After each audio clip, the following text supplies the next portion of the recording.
Okay, hello everyone. My name is Dave Munger and I'm a librarian with Sacramento Public Library. Welcome to this month's genealogy workshop, Obituaries, the Dead Said. Okay, now I'm going to repeat a few quick notes before we get started.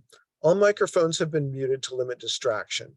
I'll change the setting to let you unmute yourself after the talk concludes so you can ask questions of our speaker, Glenda Gardner Lloyd. Today's session will be recorded and available on our YouTube channel indefinitely. I'll put the link to our YouTube channel in the chat. Because we are posting this video, for privacy reasons, we will not enable you to turn on your own video. If you have technical issues during the presentation, please send me a message directly in the chat and I'll do my best to help. I will also note all questions to be asked during the Q&A after the presentation.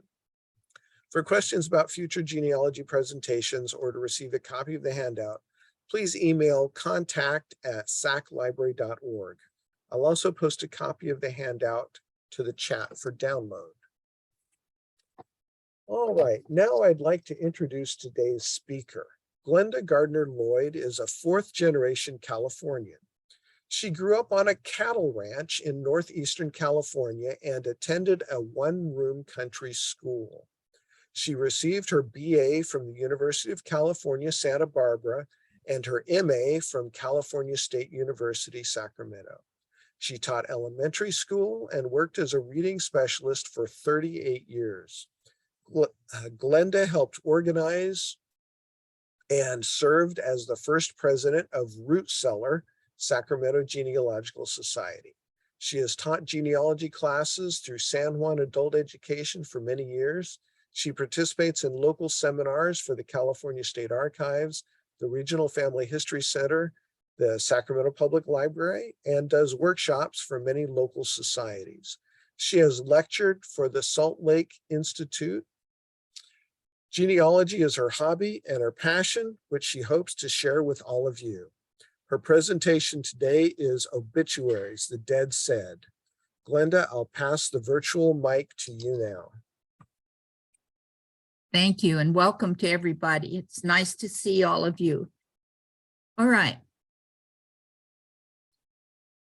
Obituaries can be a gold mine of information, and I think that they're not always used to their full extent.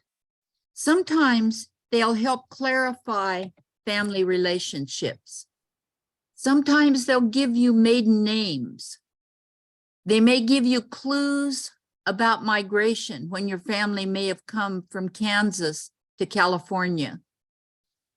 They may pinpoint the place of burial if you don't know where your person was buried.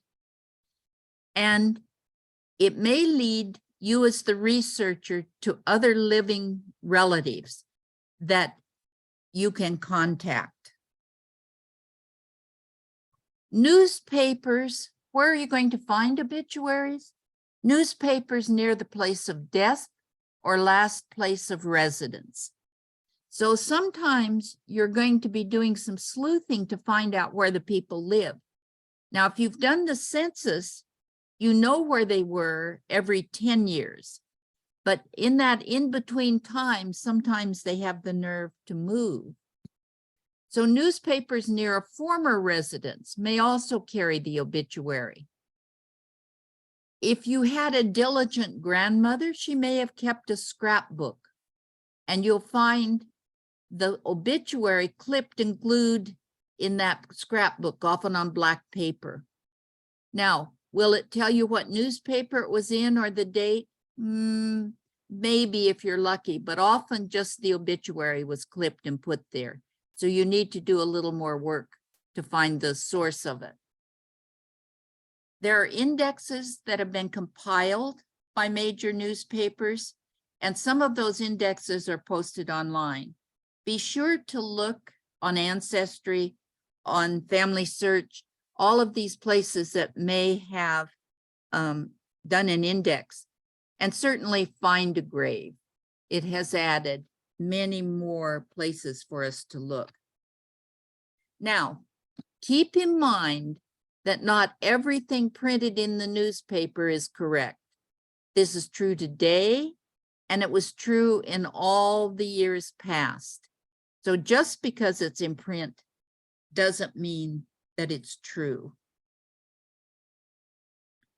An obituary is generally the primary source for the death and burial information it contains. But the accuracy of the other information depends on the informant and is usually considered secondary information. In small towns, usually the paper was posted or published once a week. And I have a cousin's wife who passed away. And in fact, for 3 weeks running, there was an obituary for her because people didn't agree with what someone had put in the week before. So just to clarify what their opinion was, they put in another obituary. So when you have that kind of difficulty, you don't want to be involved in it, but it may give you information and people to contact that you didn't know about. Obituaries may help you establish family connections. It may give you direct ancestors like parents and grandparents. It may name their siblings, brothers and sisters, whether they're half siblings or half brothers and sisters or step brothers and sisters. Those may be all listed. It will probably list their children and often give who the spouse is. You're going to pick up married names. Usually it tells you where they're living. So when you're trying to contact them, you've picked up a clue of the area in which you're looking. And you may find also people in the same area, same surname, who are not your family. So just be aware that that can be a confusing part. Information found in obituaries often leads to research in other sources. If the obituary said something like a sudden death or an unexpected death, you're going to want to look for coroner's inquest records. Was there a study or a convening of the authorities to look into the cause of death and really what happened? And for once in the past, I was talking with Dave just about it. Root Cellar has published the coroner's records that were down at the Sacramento History Center. And so some of them are at the Sacramento Public Library there. And for some of you may not know, but Root Cellar has a library of over 7,000 volumes down at the Secretary of State's office on 10th Street. And those records are down there. Newspaper reports, always try to find those and look in the different newspapers, because what's on newspapers.com, you may find different information in another newspaper. You may find the notice of death at a former place of residence. And sometimes you'll see a little clipping that's telling the newspaper of another place to pick this up and publish it in that place. The information in the obituary may tell you where the children were living at the time of death. And especially you may pick up the surnames of the married daughters. Usually for the husbands, you have the right surname, but you'll find the husband's given name in parentheses after the wife's name. So that may be helpful to you. You get the name of the spouse. You may get the date of immigration or migration. My dad was one of 10 Gardner children, and 8 of the 10 migrated to California about 1933, 34, 35. The other 2 siblings stayed in Kansas, but those eight moved to California about 1933, 34, 35. It may list military service, and so that will lead you to draft registration cards for World War I, World War II, early draft registration. Always look for those that might be helpful. Now, if your people were of a particular ethnic group, sometimes there were ethnic newspapers, and you'll find your person's obituary published in the German newspaper or an Italian newspaper where you're picking that up. And my line at the bottom is right across number 10. Religious newspapers. Sometimes if you have a particular newspaper to which you subscribe that goes with your religion, you may find the obituary put in there. Well, David, now I can't advance the slide. What did I do?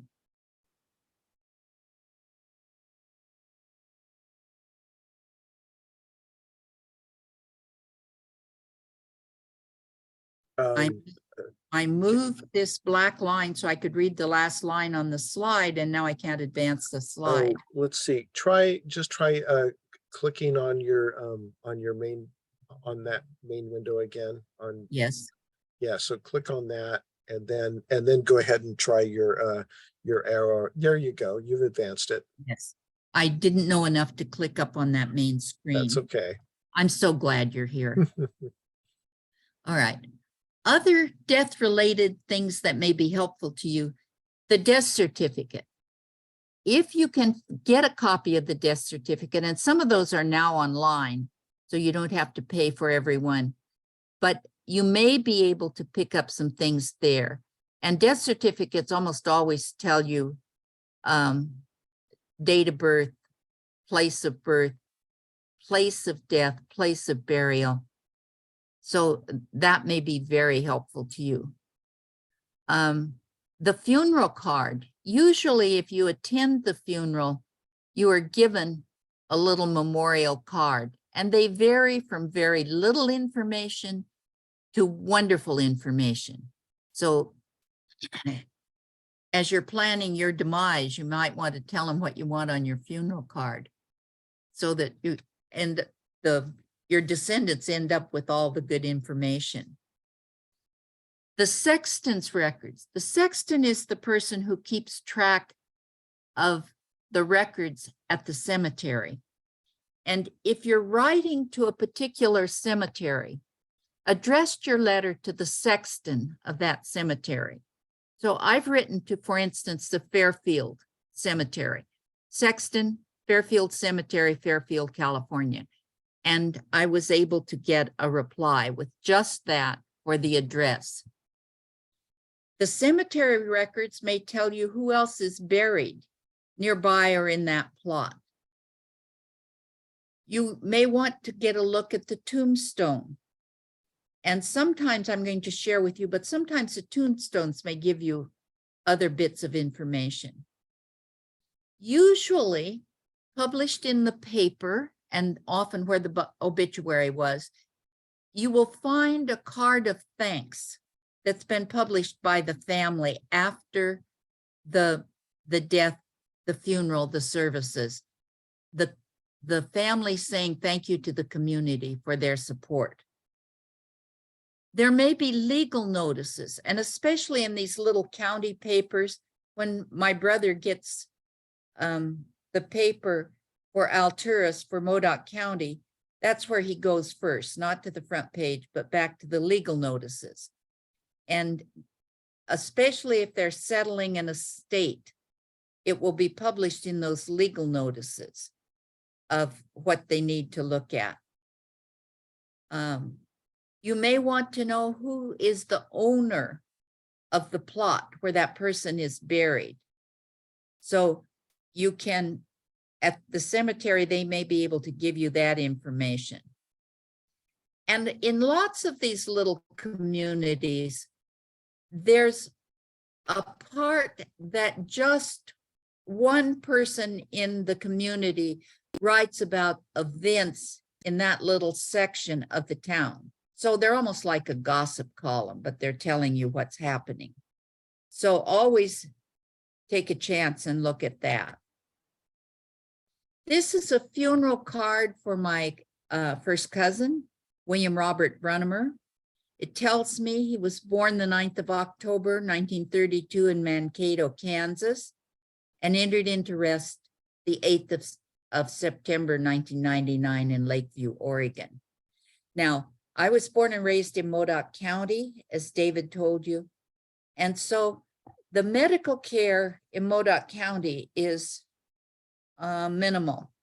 So you're very often find people who live there dying in Oregon or in Nevada because they were sent to Reno for medical care.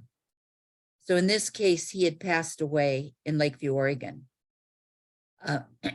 It was a graveside service at the Davis Creek Cemetery. The service was put on by the local Elks Lodge at that cemetery. And this information is on the cemetery card. All right, here's a death certificate for James Courtney. It tells me he died in 1951. And if you go down here, usually the place of burial is down here. So I don't have my reading glasses on, but I think it tells you here that he was buried in the Aden Cemetery. He was in a truck wreck. The cause of death was a crushed chest. And so he's buried here in this Aden Cemetery. But the death certificate will give you these vital pieces of information. This is a funeral card from my great-grandfather who died in Kansas. And it's a beautiful card. It's about a little less than 4 and then 6 inches the other way. It has this beautiful gold writing on it. But with all of its beauty, it doesn't give you very many dates. So it tells you he died June 19th, 1898 at the age of 71 years, 1 month and 4 days. But it doesn't tell where he's interred. It doesn't give you anything about any of the rest of his family. So yes, it's beautiful, but as genealogists, we would like more information. All right, here's a tombstone for Gardner. Gary Gardner was a first cousin. My dad's oldest brother was named Lloyd, and this is his oldest son. So it gives you that. And here, many of the tombstones in Kansas give you the wedding date. They'll have these wedding rings and give you the date of marriage.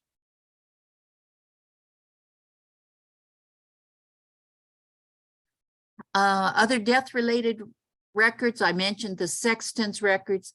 And by the way, if you're going to visit a cemetery, I would encourage you to write to the cemetery and find out if there are any things that stand in the way of your visiting there. Did they have a flood and it washed out some of the graves? Is it a cemetery that's maintained, or has it been covered up with blackberry bushes?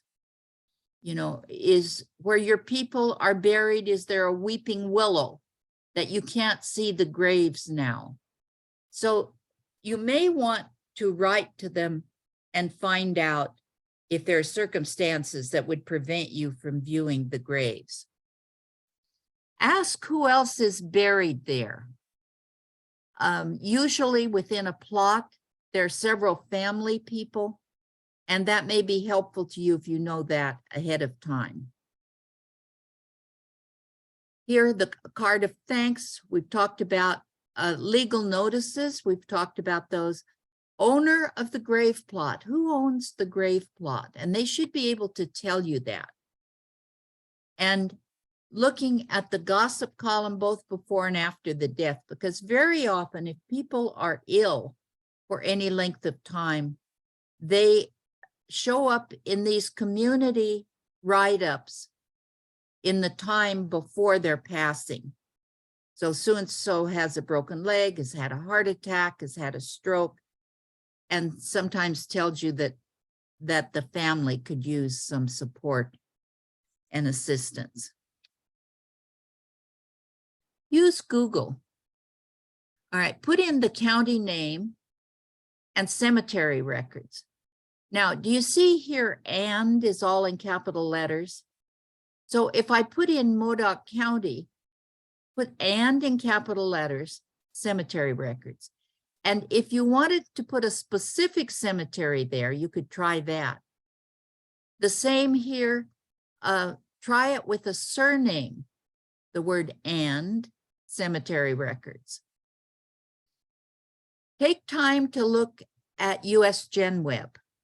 If you have not looked at this, very often the county has already transcribed some of these cemeteries. And some of them were done by Boy Scouts. Sometimes they were done by DAR groups. You never know who might have done these transcriptions. And now with Find a Grave and Billion Graves, many of these cemeteries have been gone through and the names entered into the records on the web.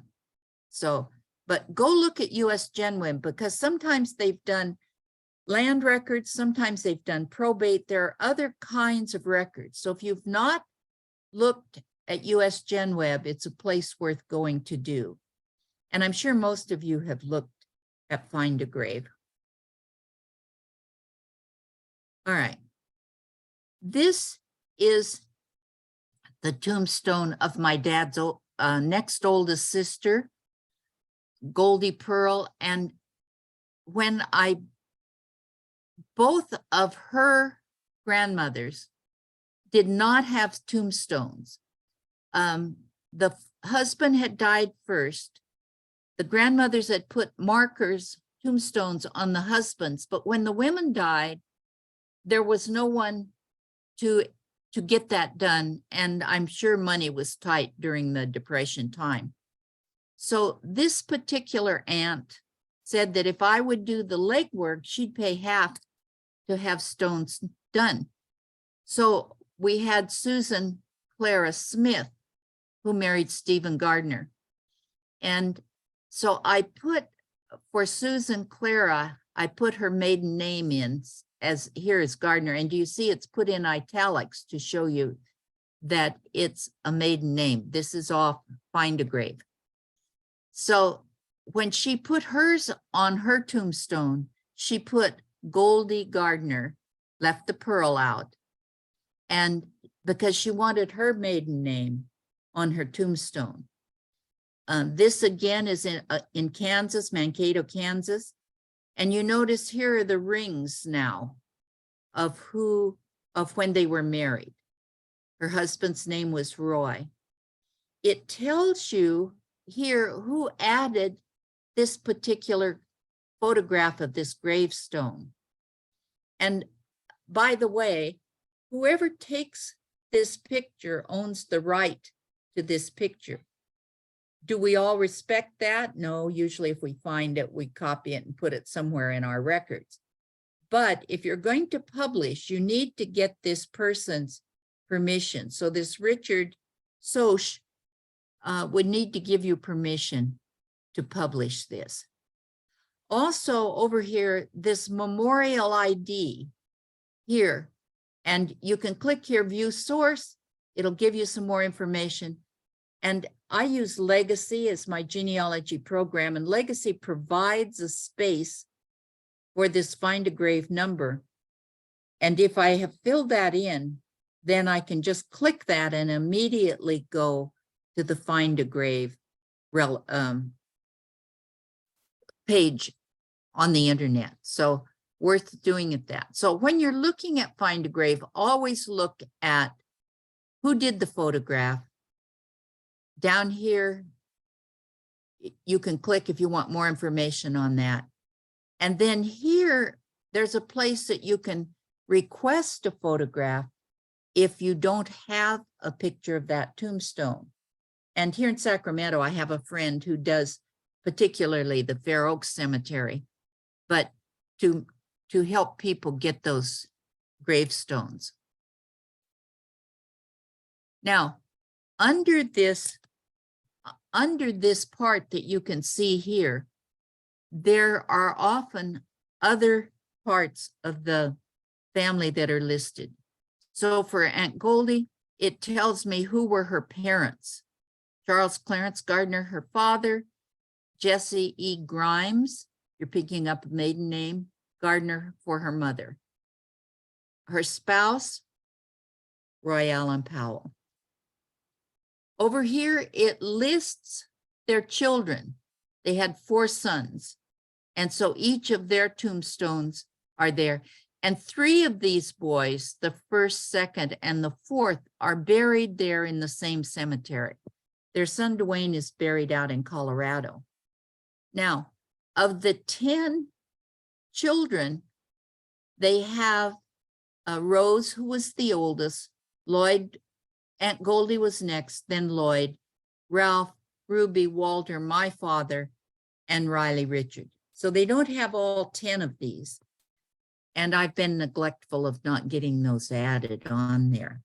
But sometimes on Find a Grave, you'll find where someone has actually published the obituary on here.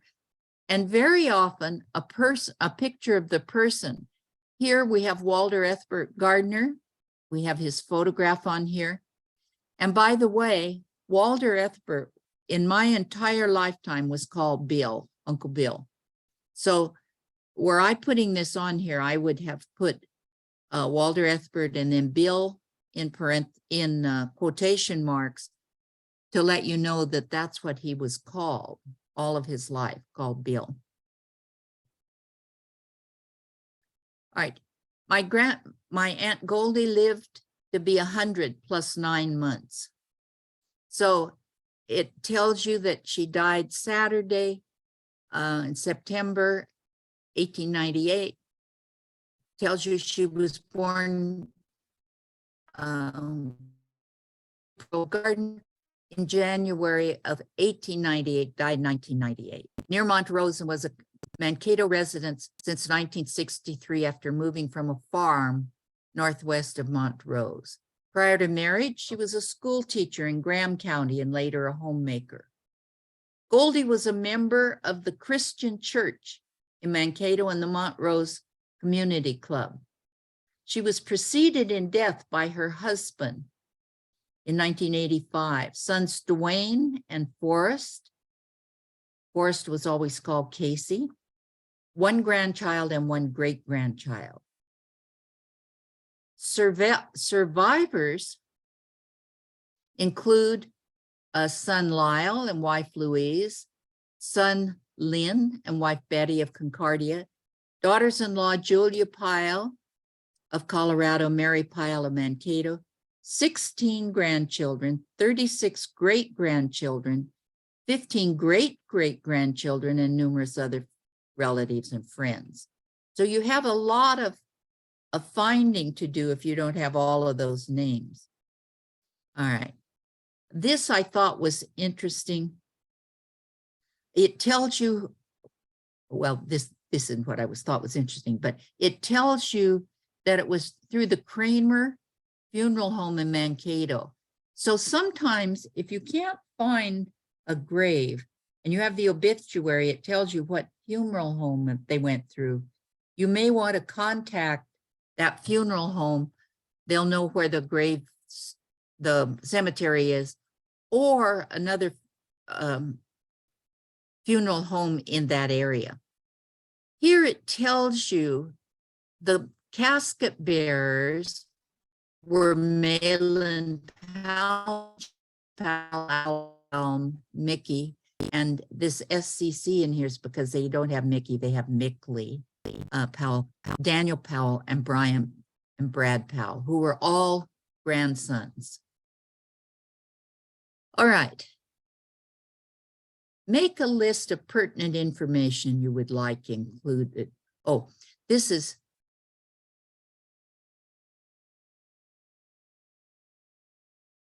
all right. This is the obituary for her husband, because these two, I think, were particularly good obituaries. The obituary for Roy Powell, 89, gave you his date of death, where he was after an extended illness.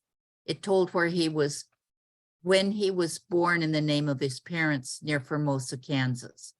He was a veteran of World War I and a retired farmer. He married Glenda Gardner in Norton, Kansas, and we have the date.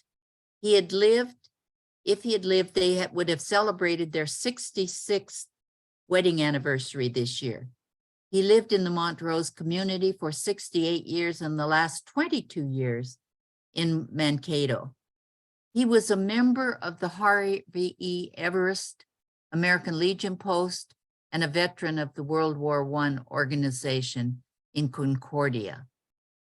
He was a past member of the Mankato Lions Club and the Farmers Home Administration Board of Directors. He was past treasurer of the board of directors of the Jewel Mitchell Electric Corporation, also past clerk of the Washington Township. Survived by his wife Goldie, 4 sons, and they named them and where they were living. 26 grandchildren, 3 great-grandchildren, 2 brothers, and they're actually named. 1 sister. Preceded in death by his parents and 4 brothers. Services for Mr. Powell were held. They give you the date and the place. Organ music was provided by Pat Grout, a granddaughter, and Mr. Mark Butts, the soloist. The casket bearers, again, it lists them as grandsons. And I particularly like that grandson part in there. All right. Now, I'm going to encourage you to start making a list of things that you would like included in your own obituary. Because very often, when you look at obituaries, they're minimal. They don't have a lot of the things that you might want to have said. So make a list of the pertinent information you'd like included and keep this sheet up to date. Place it with other important papers. And so put it where tell someone where you put it. So if you write your own obituary, if what it says is important to you, you'll get it all in there. Facts that are often omitted from an obituary. The date and place of birth is seldom mentioned. Sometimes parents' names are not mentioned, and I especially like to have that. The woman's maiden name is often not included if she is married. No summary of where the deceased had lived or at what dates they moved. Age is frequently included only in years. Deceased siblings may not be mentioned. So brothers and sisters who have predeceased them are not included. Interests are sometimes mentioned if they sound good to the person who's writing the obit, but you probably would like people to know some of the things that were of interest to you and included time in your life. I've added this at the end, never give up. I have hunted for the death of a great-great-grandfather, Jonathan Cochran, for many, many years. And just about a month ago, I found the information in newspapers.com. And at our local Family History Center, there is one computer dedicated to the enriched edition of newspapers.com. So if you're coming to the Sacramento Family History Center out in Carmichael, you need to make a reservation if you want to use this newspapers. But this was found in the Flemingsburg Times. And I had found Jonathan Cochran in the 1880 census. And at that point in time, he was 89 years old. And this is the entire obituary that you see here. Jonathan Cochran, a pensioner of, I should say, the War of 1812, and probably the oldest man in this county at the time of his death, died at his home near Hillsborough, April 25th, 1882. He was born in Virginia, November 27th, 1788, and was 93 years and 5 months old. He was a good citizen, esteemed and respected by all who knew him. And that's the entire obituary. Now, of all of the things I've said to you that I think need to be included, we have almost none of that in here. We have his date of birth, and we have approximately his date of death here, near Hillsborough. Does it tell us where he's buried? No. Does it tell us where his wife and children have passed away, or who even they were? No. It doesn't give us any of that. But he, having served in the War of 1812, he had gotten a pension. And so I thought that I could find and get his date of death from the National Archives in relationship to that pension. I was unable to get that.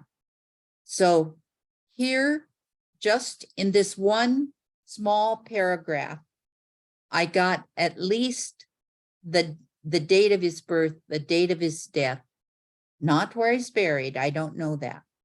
Just that he's somewhere near Hillsborough. And in the 1880 census, he was living with the son-in-law of his third wife's daughter, or of his third wife, I guess. His wife had died, his third wife had died. Her daughter with whom he had been living, he's living there with her husband. So it was very exciting for me to find this. And so this is why I'm saying to you, don't give up, keep looking. You may be lucky enough to find that obituary that you've looked and looked and looked. All right, David, that's the end of my presentation. I hope all of you are very successful in finding obituaries, and that the information they give you are as helpful to you and as rewarding as this one on Jonathan Cochran was to me. Thank you. Okay, everyone, we're ready to take your questions now. And I will also allow people to unmute themselves if they want to ask questions with their voice. Okay, so either text in chat or ask away with your voice. You just have to unmute yourself. Karen Thallum, it looks like, or Thalhammer, or Talhammer. Thalhammer. Glenda, thank you for this interesting presentation. If you have a minute, could you talk a little more about newspapers.com? I've never used that, and I'm wondering how it works.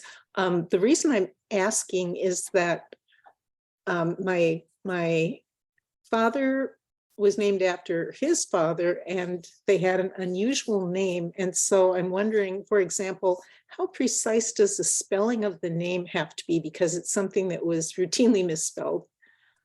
You know what? One of the things that each and every one of you should do if you have one of those kind of names is keep a running list of all the things that they've done to misspell the name. Because I have the name Chenoweth, C-H-E-N, and then E or O-W-I-T-H. And I find it written Chennerworth. They've put R's in two places. If the vowel, I have the name Donovan, and every single place that there's a vowel, I've found it with every other vowel in that space. So I think it's really important for those of you who have that kind of a name, to keep a running list of what they can do to it. And it just makes you look to see if an R is not usually in the name, but go look at alphabetically where it would fall, where the R usually appears, because you may find it over there with an R. So, but Cheneth, instead of Chenoweth, it's Cheneth. So just, I would keep that running list just as a reminder to each of you to how to do that. Now, when you're searching on Google, if you only want to be concerned about one letter, you put a question mark. So if you think it could be an O or an A, you put a question mark when you type it in. But if there are several letters that they can mess up or confuse, you put an asterisk. So the search engine knows that, oh, if I find something strange there that isn't in this original request, then that asterisk says to them, show it to them anyway, because it may be one of those misspellings. Does that answer you enough? Yes, that's very helpful. I have come across various spellings. It never occurred to me to start a list. That's a good suggestion. Thank you. You're welcome. I worked on one for Donovan yesterday, Donovan. But, I find where the O, the second vowel, third vowel, and I found every vowel in each of those positions. And that DON, often that N is doubled. So if you're looking at an alphabetical listing in an index, if you have that double N, it puts it in a different place. So it's just a good research habit and research tool to make that running list as a reminder to yourself, and add to it when you find one of the strange variations. Well, I would just like to add, one thing I'd like to add is that Sacramento Public Library now has newspapers.com, the California edition. So we actually offer that through our website, but only for California. And then we also have the Sacramento Bee through our website. And with both of those, it is certainly important to try the various different spellings. So I think the next person we have, there's a question in chat, and then we'll get to Nancy Linnaeus. So Carol in chat says, I spent about 15 years looking for the obit for a second great-grandfather. Finally, 2 appeared in newspapers.com about 6 months ago. Both obits said he died in 2 different California towns, Lodi and San Francisco. More searching and phone calls found his grave in San Francisco. The Lodi obit should have said from Lodi, not died in Lodi. Okay, and thank you for that clarification, because I think that's the kind of information that leads you on this goose chase, and you don't get the information that you want because it was just in that small recording of where it wasn't correct.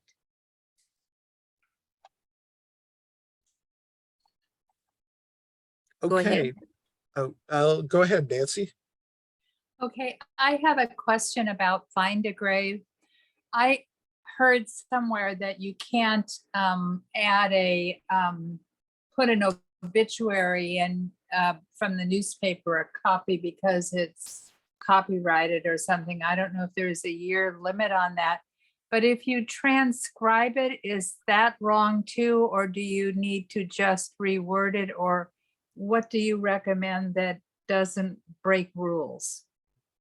I don't know the answer to that.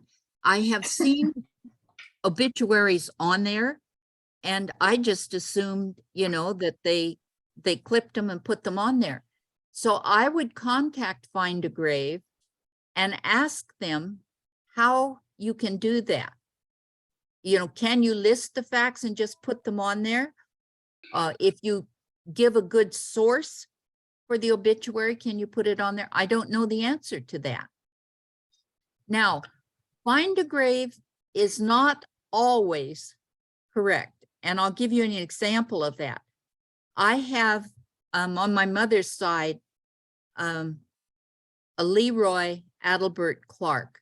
And all of these Clark boys came to California, and my great-grandfather did mining up in Grass Valley area.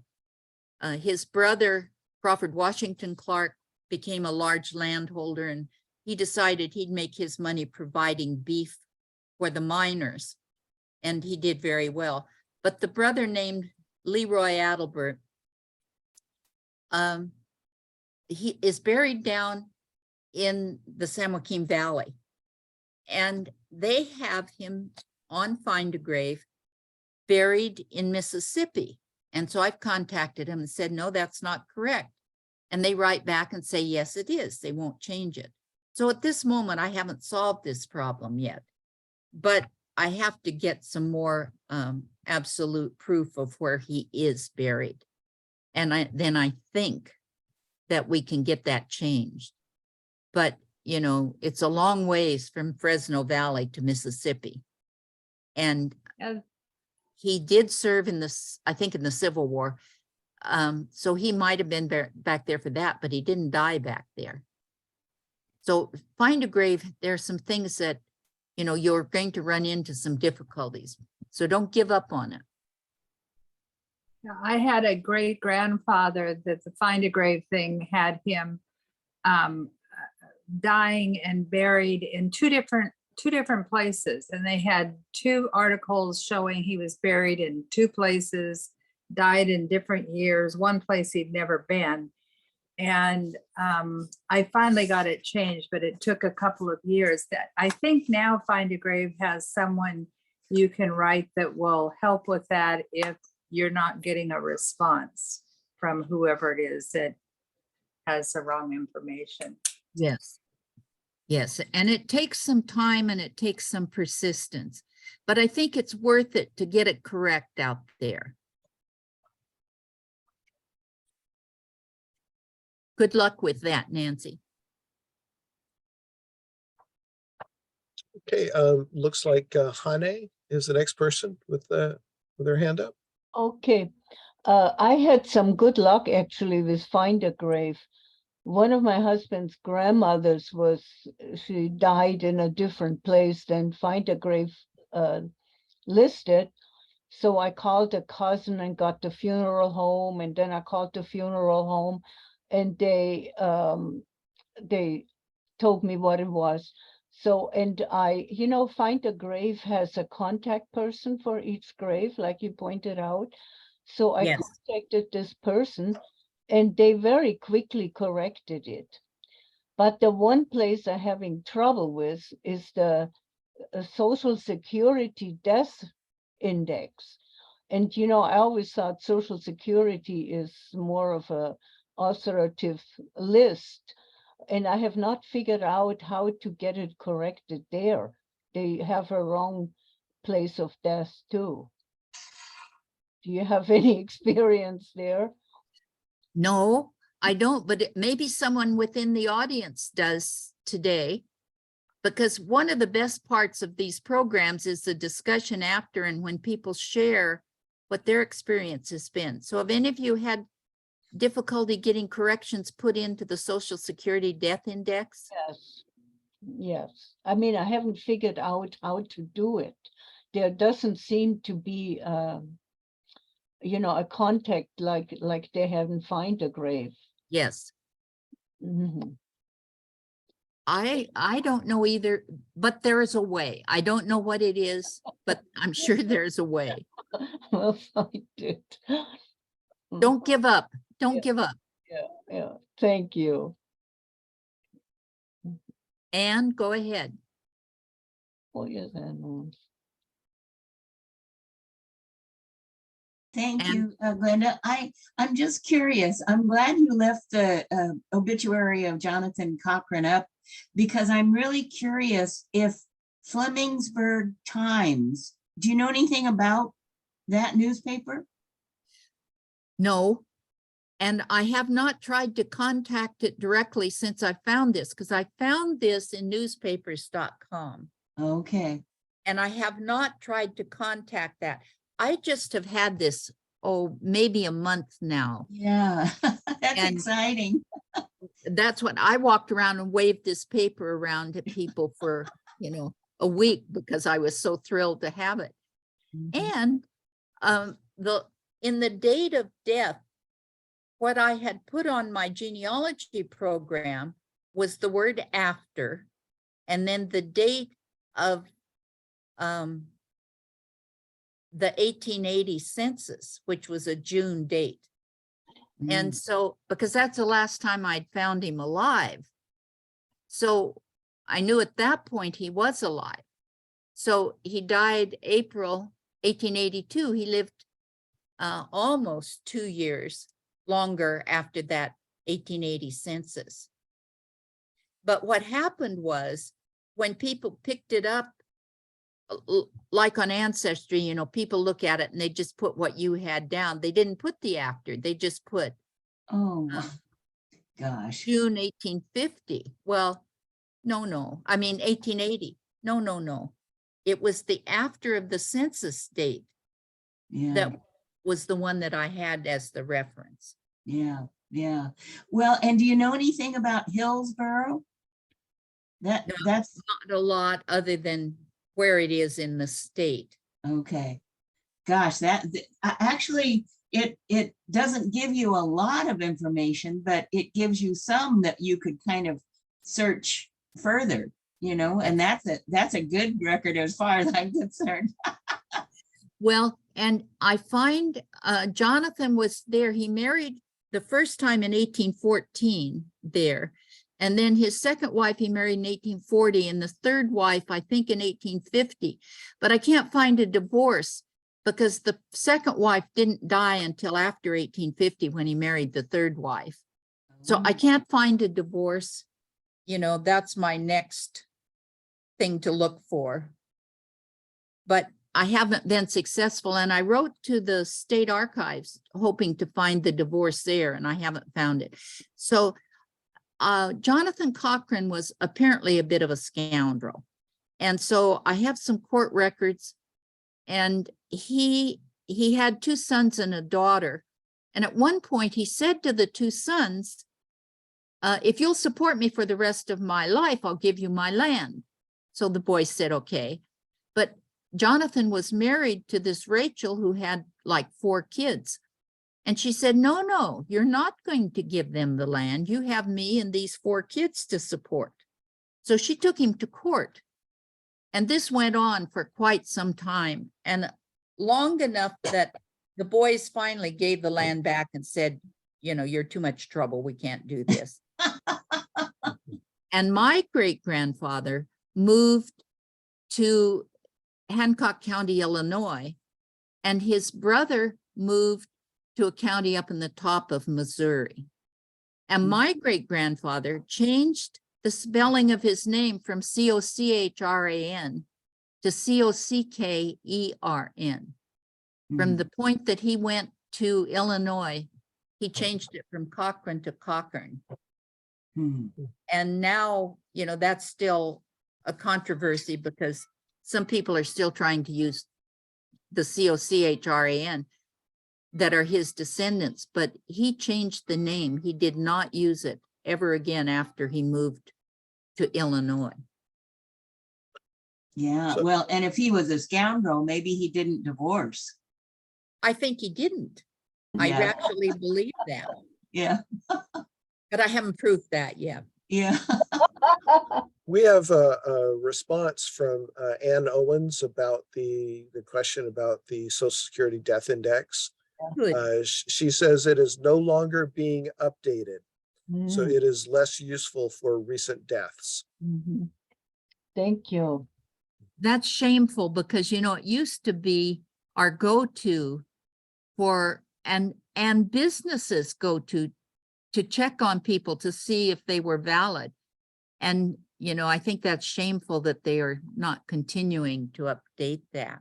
Well, you know, I talked to Social Security and I asked them about the death index. And then I realized that Social Security really doesn't do it. It's a private company. They might have taken their you know, their information from them, but it's not a government site. And I Hmm. was just shocked to hear that. I mean, that explains why it's so hard to update. Yes, yes, it would. Well, thanks, Anne. She's gone. Pam, I see you have your hand up. Go ahead. Hello. I just wanted to confirm that this was actually Kentucky, Flemingsburg. Yes. Okay, I thought so. But I noticed that he was a pensioner of 1812. I would think that you should be able to track him through his pension records. You The would county- think so. Yeah, and there should be a final pension payment from right after his death. And generally they will tell you all his living descendants. I tried very hard to get that, and I have never been successful. Yeah, probably at the NARA records in DC is probably where you'll have to. Well, I haven't gone there to look for him. I have gone there for other records, but you know, at that point, I wasn't at Jonathan's point.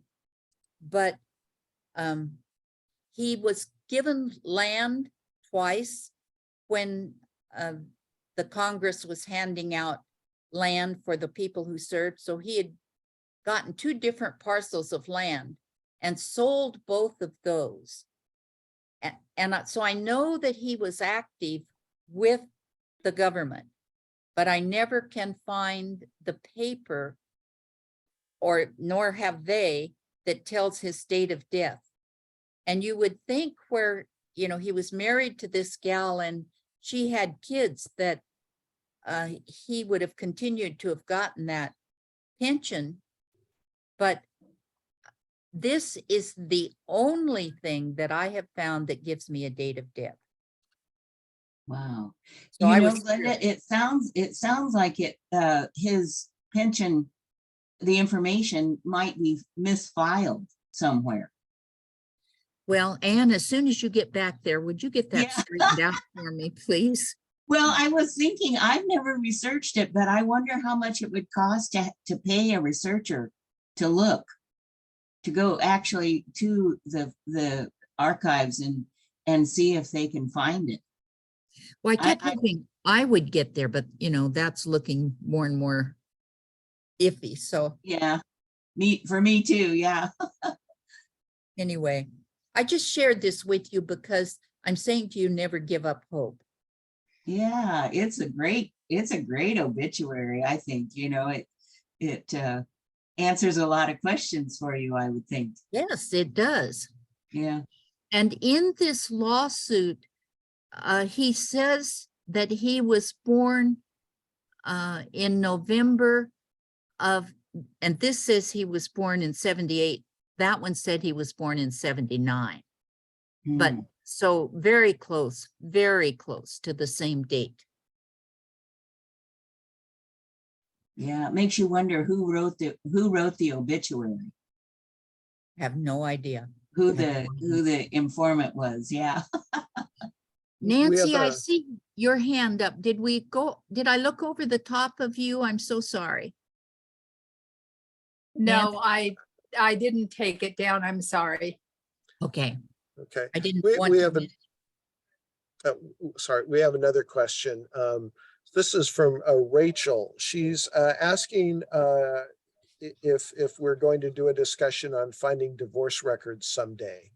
So it says they're really difficult to find and she has not seen a program or any information on locating them. There's something I can answer to that, and then maybe you have an answer as well, Glenda, about your own presentations that you do. But we had a presentation a while back on finding divorce records, and it was recorded and left up for 30 days, but unfortunately it's been taken down. But I do still have the handout for it. So Rachel, if you will email me at contact@saclibrary.org, I will send you that handout. Dave, would you also send it to me? Because I've struggled with this, trying to find the middle wife's divorce on this. And very often in that time frame, you had to go to the state legislature, and I've even tried that, but didn't get it. So I would I'll be do that. interested to see if it offers any suggestions I haven't done. Sure, sure. I'd be happy to do that. Thank you. That's wonderful of you. You're welcome. So let's see, we have another question from Joyce. She just wants you to repeat the information you gave about your family history center regarding the fullnewspapers.com. That enriched version, I think you said. Yes, you need to call and make a reservation to use that computer. Now, sometimes you could just walk in and no one's on it, but everyone is given, I think it's 30 minutes. And if no one comes, you can stay there as long as you want. But if you have the reservation for 11 and someone comes at 11:30, then you've used your 30 minutes. So it's worth taking the time to make the reservation. And there's Where two- is the Family History Center? Oh, It's on Eastern Avenue, Marconi, essentially Marconi and Eastern Avenue, but it's between Okay. Marconi and El Camino on Eastern. And there's a Okay. big blue sign out by the entrance of the church. And the Family History Center is at the right rear corner of the building. So you need to drive back to the right rear corner, park. And they had some difficulty with homeless people coming in and some destruction kind of stuff. So you need to ring a bell on the door to get in. Now, the Family History Center will be closed this next week for the Thanksgiving holiday. But it's open otherwise. Glenda, I have the exact address right in front of me if you want me to give it to her. That would be wonderful.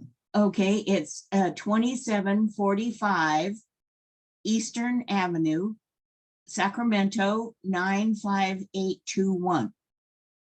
Give her the phone number also if you have it. Yes.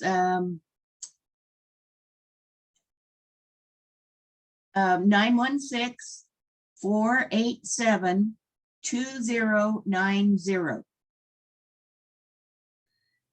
Thank you both. Sure. Elizabeth or Joyce. Yes. You were talking about dates, and dates are very fluid. There was an excellent article in this month's BBC History magazine about dates, and it talked about calendars. And what I had noticed doing genealogy is that a person's date will be given, their birth date will be given as, say, February 1st, 1682/83. And the reason being is that it depends on what calendar they were using, whether it was the Julian calendar, the Gregorian calendar. And England didn't even change the completely over in the calendar until the late 1800s. And Russia didn't even change until 1918. So in the article, they said that the October Red Revolution actually happened in November, looking at our time. So, I mean, it was a really, really interesting article, and it made a lot of sense talking with genealogy and how dates are actually very fluid. So, yeah. Yes, you're right on that. And David, one of the things that would make a good program would be this dating thing, because it's interesting, and I think many people don't understand that. Yeah, that's true. Do you think it would be good for a full program? It seems like it might be a little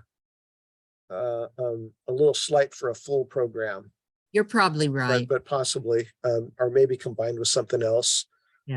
Because, you know, you look at September SEP, all right, September is the 9th month, but the reason that it was named September, at the time, it was the 7th month, because the first month was March. Hmm. And so September, October, Oct for 8, No Uh-huh. for 9, DEC for 10, Mhm. all of those go back to that time frame when the first month was March. So Mhm. I think it would be helpful to many people to just kind of straighten out some of this. So if you can Yeah. think of what to put it with, it would be very interesting. And even Ethiopia is still on the old calendar.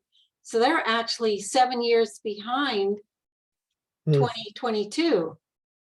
Which it was really, like I said, it was a fascinating article And what was it in? in BBC History magazine.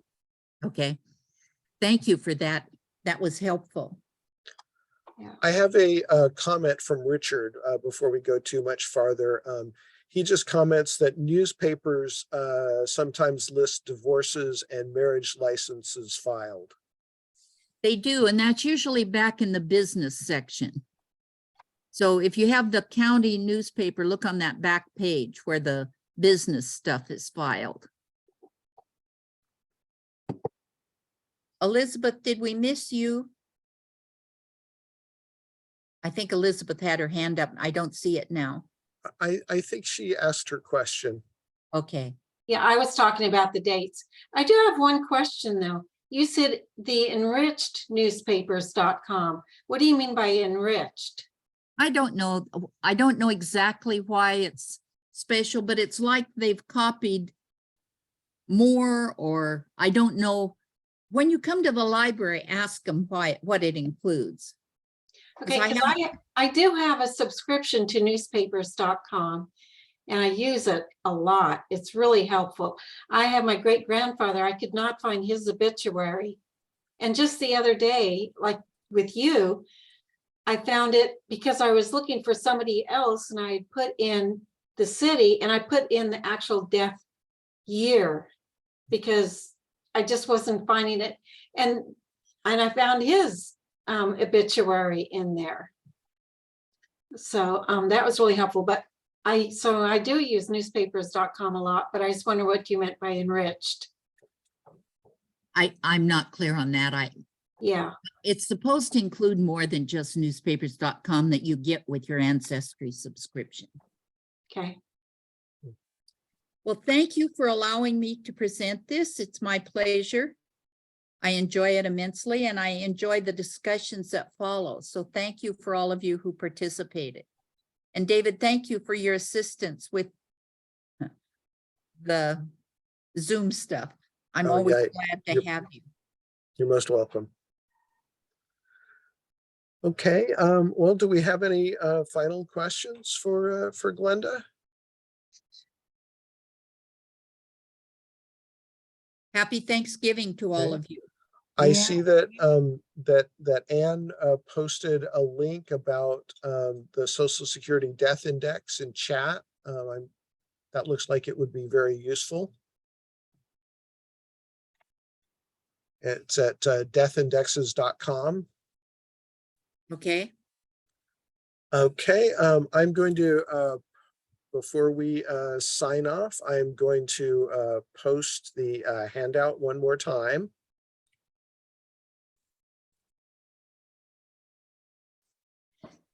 Dave, would you send me the chat comments? I like to read them, but I don't like to do them while we're Yeah. working. That would be wonderful. I'll do that.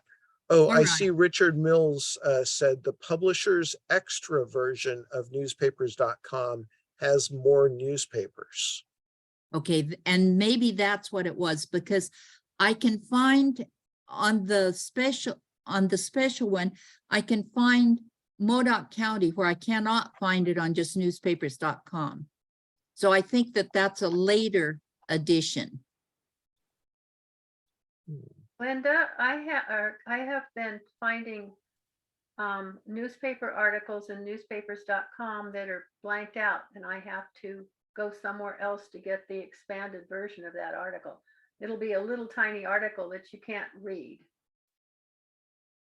So that's probably what this expanded version is. Maybe so.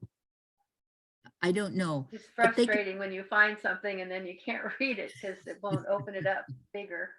I agree. Says I you have to go, absolutely. you have to get an expanded version.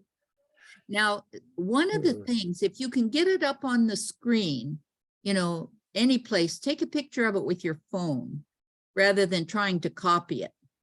Because sometimes you can read that when you've gotten it up there and enlarged so you can read it. Thank you. Great idea. You do have to have a subscription to newspapers.com. Sometimes you can read just a partial, but if you do have the subscription, then you can see the whole thing. And I have not had any trouble viewing all the articles. And I do have a separate subscription to it. One of the reasons I typed this for you today for Jonathan Cochran is because the copy that I made from the print in the paper is very difficult to read. So I typed it so, you know, it would be more clear for you.